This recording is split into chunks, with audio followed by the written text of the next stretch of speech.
friends. So this video has two purposes in one.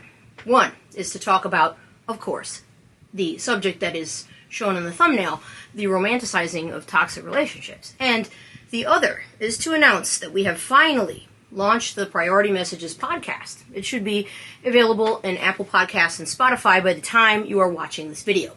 I'll put information about this in the video's description. Exciting! I'll give you more information on that and schedules on when new episodes are dropped in the coming weeks as those are launched. For now, there are 4 available for your listening pleasure. So, moving right along to the subject of this video, I'll start out by saying this. I know this subject might be a little uncomfortable, but it is really important because whether you have found yourself stuck in a toxic relationship that you have idealized, or it's always the narrative that you're drawn to, or you just can't seem to let something go, even though you know that that situation or that person is no good for you, or no good in general, then this video is for you. With that said, know that you are not alone here. I think most everyone has, at one time or another, romanticized a toxic relationship, whether it was one that you personally had or not. I mean, how many people swoon over the relationship between the Joker and Harley Quinn, or Ross and Rachel on Friends, or the whole situation in the movie Gone Girl? How about A Star is Born, where they have remade that story several times over, and every version has this really messed up relationship at its core, with the most recent one, which is from, I think, 2018, being the absolute worst one of all. Romanticizing toxicity really even goes back to days long before there was even TV or film. I mean, Heathcliff and Catherine and Wuthering Heights, anyone? Or, better yet, Romeo and Juliet. I will never understand why people so often cite this as such a great love story, because did you actually read it? If you have, you know it's a tragedy and not a love story at all. These kids literally met at a party one day and got married the next day. The whole story takes place over the course of 4 days. And at the end, there are a whole lot of dead people. It is basically an allegory about the dangers of making big life decisions based solely on emotion. Just saying. Anyway, it's fairly routine to swoon over relationships like this, some of the ones that I just mentioned, when it's just entertainment, and that's mostly harmless, unless you start thinking that's how relationships are supposed to be in real life too. But these stories aren't real. But if they were, and they happened to us in real life, that would wreck us. We would be emotionally devastated, right? If they happened to a friend or family member, same. And we would certainly be telling them to get the hell out of there, because we would want to protect them from being absolutely gutted. What I am trying to say here is this: the drama, the endless breakups, the constant tension, the passion, which, remember, can be good or bad. We usually call these things love, whether we are watching it on TV or even watching it play out in our real lives. But is that what it actually is? Or is it something else? When we're young, we are often conditioned into the idea of love being difficult and dramatic and even painful. This is true even in fairy tales. I mean, how many stories are there that a prince has to fight a damn fire-breathing dragon to win over his princess? Or one of the more popular tropes in a romantic comedy, isn't it always that the main characters start out the movie or the show hating the hell out of each other, or having been separated by some traumatic thing or whatever? So is it any wonder that from a very young age we associate struggle with value? So love equals drama and also equals worth. And if you were raised in an emotionally tense or unpredictable home, you didn't just see that on TV. You lived it too. It's familiar. And as we all know, familiar can sometimes be comforting even when it's not good for us. Here's where psychology steps in. There's something called intermittent reinforcement. It's the same thing that makes things like slot machines addictive. When love and affection comes in unpredictable bursts, it keeps us on our mental toes, so to speak. We don't know when we are going to receive those little blips of validation, so we stay ready to do so at any time. That makes our brains crave that love and affection even more. When you're a hypersensitive person or a people pleaser or somebody who needs validation often, this is especially hard to navigate because it can be all-consuming. Your brain and your nervous system are on edge all the time, just waiting, not knowing when that certain someone is going to call or text or say something complimentary or make you feel special. And when they do, it can hit you like a drug. And then there's trauma bonding. In a nutshell, that is basically a cycle of negative behavior like breakups or emotional extortion or even abuse tactics, followed by intense reconciliation like love bombing or grand gestures or other over-the-top things to get you back where they want you, so to speak.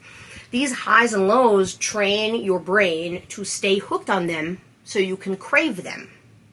Of course, once again, pop culture and its constant glamorization of toxicity just reinforces that this is how love is supposed to be, messy and dramatic and have all these huge highs and very low lows.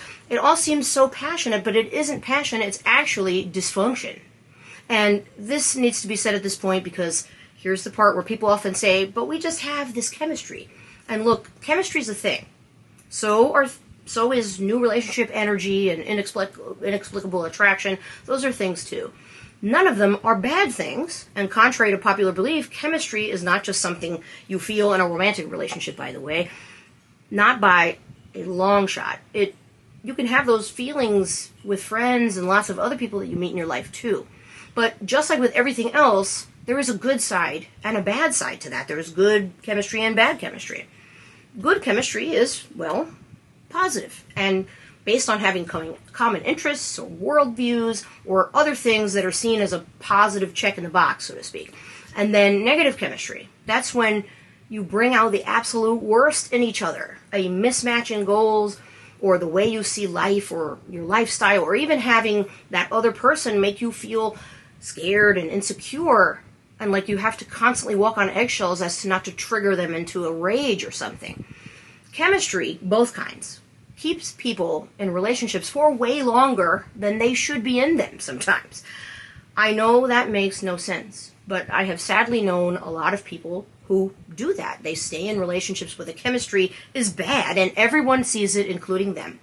But a trauma bond can be really, really strong sometimes. And it is often that combined with that whole romantic notion that love has to be full of struggle.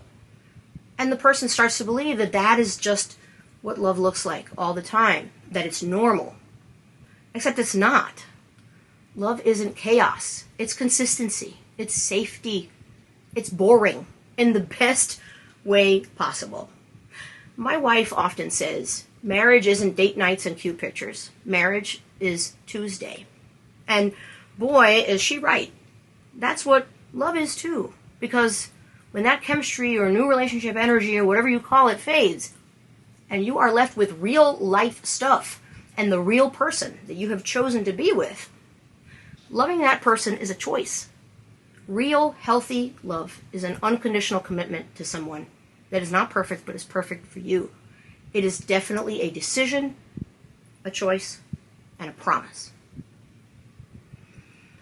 The funniest thing about all of this is that when we are in a toxic situation, we are almost never not aware that we are.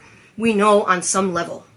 Or someone who cares about us has seen it and told us, or we don't even need that. We see it clearly and hear it loudly ourselves.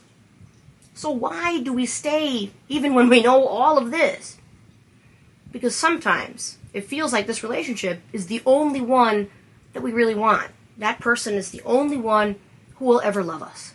Or leaving means you have to abandon the potential, not the reality, of who that person could be if we just did this instead of that, or we gave them more time, or we I'm not even going to continue because you already know that all of this is almost always for naught. People don't change unless they want to. And if they wanted to, they most likely would have already. And then sometimes we feel like this is truly what we deserve. When your self-worth is low, you seek low-hanging fruit.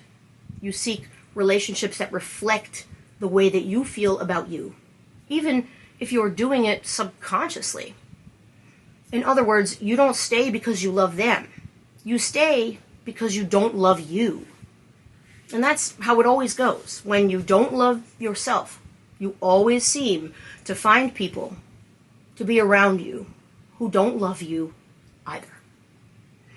There is some good news here, friends. You can unlearn all of this. Ask me how I know. Actually, you don't have to ask. I'll just tell you. It was one of the best gifts I ever got for myself, truly. Here's how. First, you pay attention and recognize patterns. What feels familiar about this relationship that you have seen in others you have had, or others you've observed? This sounds strange to try to put into words, but if you have ever known someone who seems to date the same person all of the time, just with a different name and face, then you will know exactly what I mean. While you are seeing those patterns, what among those familiar things feels magnetic, but is also seriously triggering something in you that is anxious, some kind of anxiety? I'll bet there is something. There always is. You have to pay attention to what that is and figure out what the root cause of it is. Then, get curious about why you feel the way that you feel. Journal if that will help you keep track. Write down what has drawn you to someone in the past that turned out to not to be good for you. And now, what wound is this person poking? That, huge. And finally, prioritize boring. Yes, that's what I said. Boring. Boring, healthy love. It's not flashy. It's not chaotic. It just shows up. It chooses you just like you choose it every single day. You can prioritize boring by keeping track of red flags early. Don't just think that they're like advertising a carnival or something, okay? Choose consistency over chaos. It's a winning move every single time. Oh, and one more thing. If you're watching this and thinking, wow, that's me, again, you're not alone. So many of us mistake drama for love because that's all we've ever seen and all we've ever known. But it's not all there is. Trust me on that. That's all I've got for you this week. I'll be back next week with another priority message. Until then, take good care of yourselves. Bye.